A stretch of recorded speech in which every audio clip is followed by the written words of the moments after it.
Welcome to the Singer's Guide podcast with me, Tessa. This is the show for ambitious singers who want more than just scales and song practice. We'll talk about the things regular singing lessons don't always have time to cover. Because being a singer is about more than just your voice. It's about confidence, preparation, and all the little skills that make performing effortless. I'm excited to be your guide and your fellow traveller as we explore them all.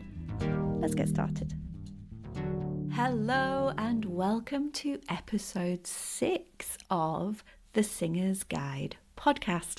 I'm your host Tessa and I'm so happy that you're joining me today. Thank you. Honestly, it's so nice to know that people are listening to me talk about singing and the things that I think singers would benefit from knowing. So today's episode is a question. Should singers know music theory? And I think this is going to be a relatively short podcast episode today because I think the answer is maybe. And I say that because singers are all different. Some singers will want to learn Western music theory. They will find it useful. Other singers get on perfectly well without it. And music theory as a concept is pretty vast. And I think there's probably a small section that I rely on quite heavily in my roles as a singer and as a choir leader. But a lot of the music theory that I have learned in my past I don't use anymore.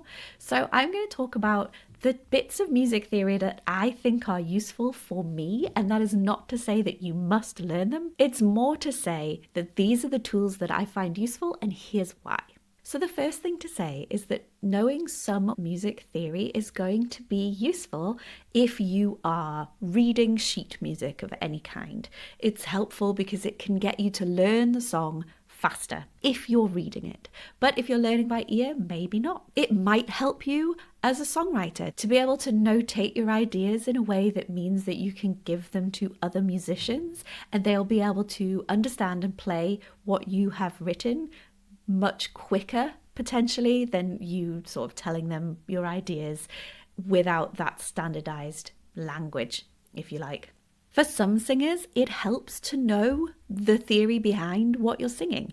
It might be interesting or even helpful for you to know that that riff that you're singing is in a pentatonic scale.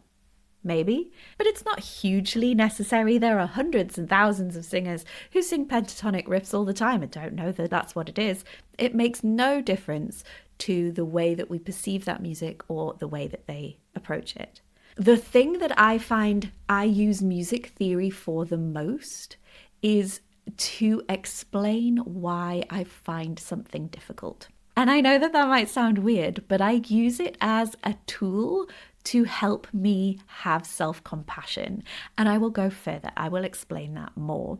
I sing in a close harmony trio. We're called the Honeybirds. We do the close harmony style of the 1940s, a lot of the Andrews Sisters arrangements. And a lot of that music is quite tricky. And it'll be the case that you can sing your own part when you're practicing at home and it's fine. And then you bring it together with the other two voices and suddenly it's not so easy anymore.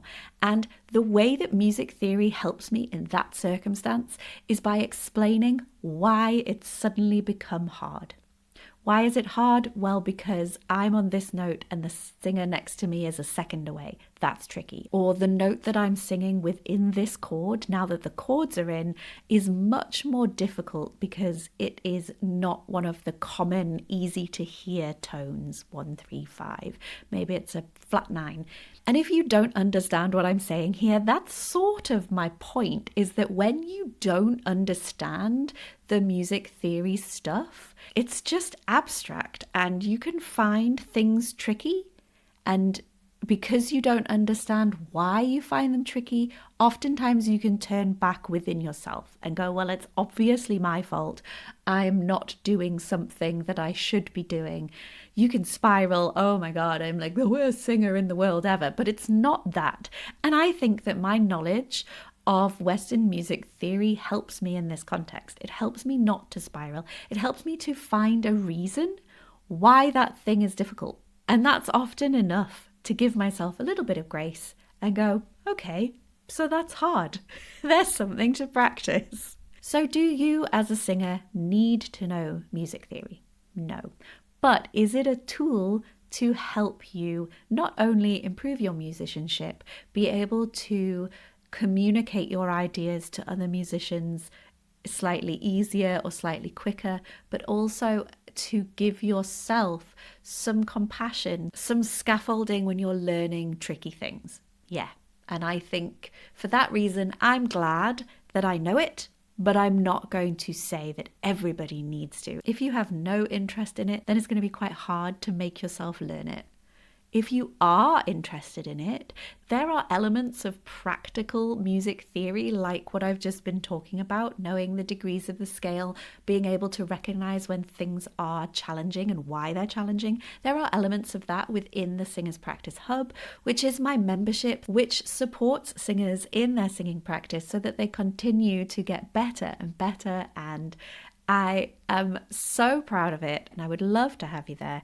And yes, there are some things in that talk about music theory to help you practice that too, because that's potentially part of being a singer.